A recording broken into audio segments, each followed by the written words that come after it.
So we're gonna do part 7. So we left off with Jessica getting some really tough news about Margaret. Wow, what a shame. Margaret getting hit by a car and it leading into a fatality. It's awful. All right, we'll start there. Michael was still sitting at the restaurant enjoying his bourbon, and he gets a call from an anonymous number.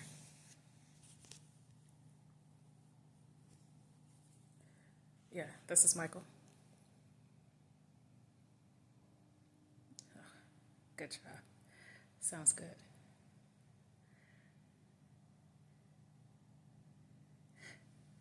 Michael's face dropped. See, what happened to Margaret was planned. It was messy, but it was planned. Because those emails coming from her email address was evidence, and they didn't need that. So they had to get rid of the evidence, even if that included her. But what was said next made Michael's heart drop into his stomach. The person behind the voice of in the phone said, "We have to get rid of Jessica too. And we need you to do it." Michael dropped his head and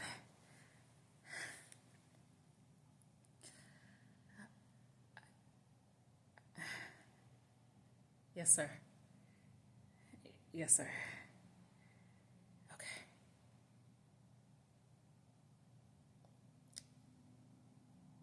That should be fine, sir. The same account. Thank you. Have a good day. Talk to you soon. It was something about them messing with Jessica that made him want to sink his claws into them. It wasn't right. She was innocent. And they didn't mess with the innocent.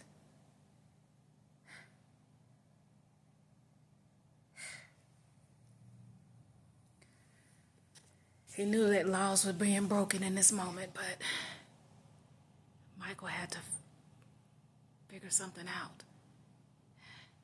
Prolong it. Avoid it. Get as close to it, but never doing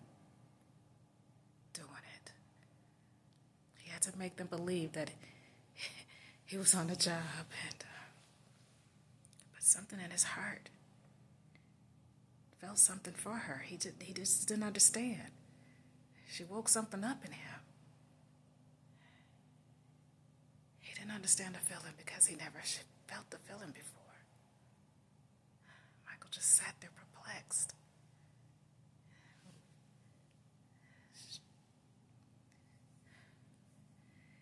He raised his hand to the waitress again. She came over. "Hi," he said, "Is that... Can you have a seat?" "Sure. I would like to propose something to you." "Okay.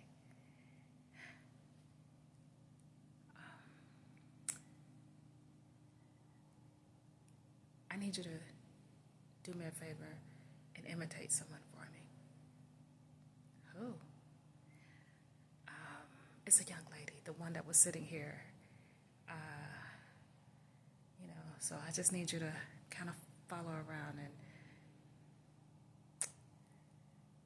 see how she likes her day and what she does within her day and when she goes out and run errands, and see if you can somehow get into her life. I don't know how, but maybe I can figure out a way to offer her a job somewhere and plant you there. And then you become an ally to her. And then we'll go from there. Would that work for you? I mean, there's a great payout for you if you can accomplish this. You can walk away from here and you'll never have to come back. You'll be pretty set." "Wow, really? Sure, absolutely. When do I start? In about a week. Let me get things set up and then I'll reach out to you. And he said, matter of fact, he said, we're still on for tonight, right? Absolutely. He said, good. He said, I'm going to invite some friends and then we'll have some fun. She kind of toyed with that idea, but she wasn't sure quite what she was getting herself into. I mean, she was only 22. She was young.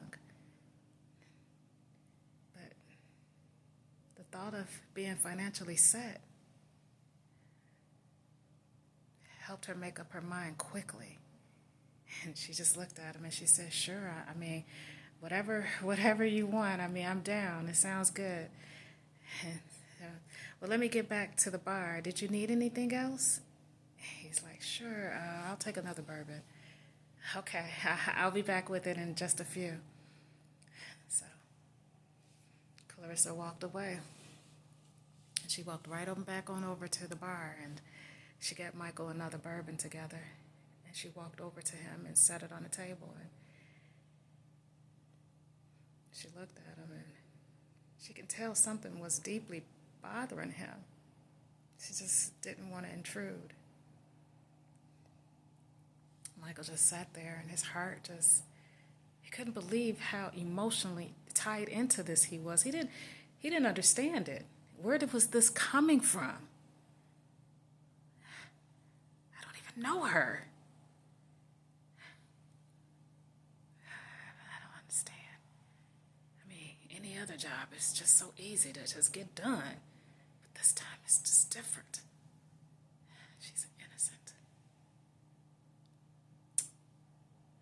We protect the innocent. Michael clearly he was upset. So he walked over to Clarissa at the bar and he said, listen, he said, here's my number, Clarissa. He gave her a card and he said, call me tonight about 7. And I'll make sure you have the location. I don't want to text it. We'll communicate it.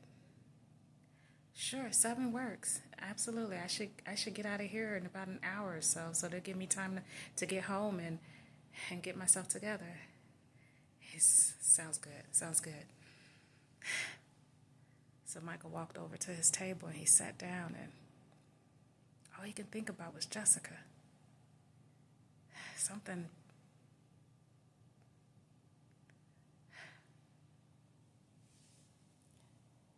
made him give her a call. He reached out to her and he waited for her to respond.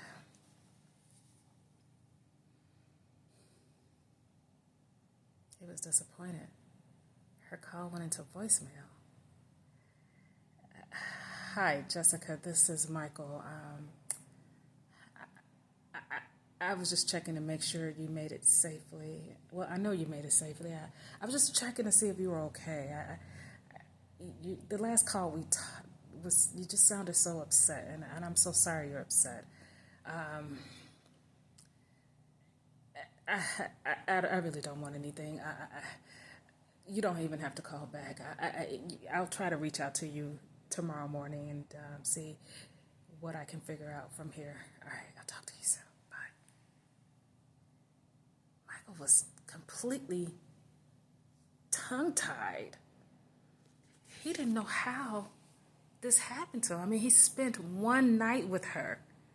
How is it that he's this emotionally involved?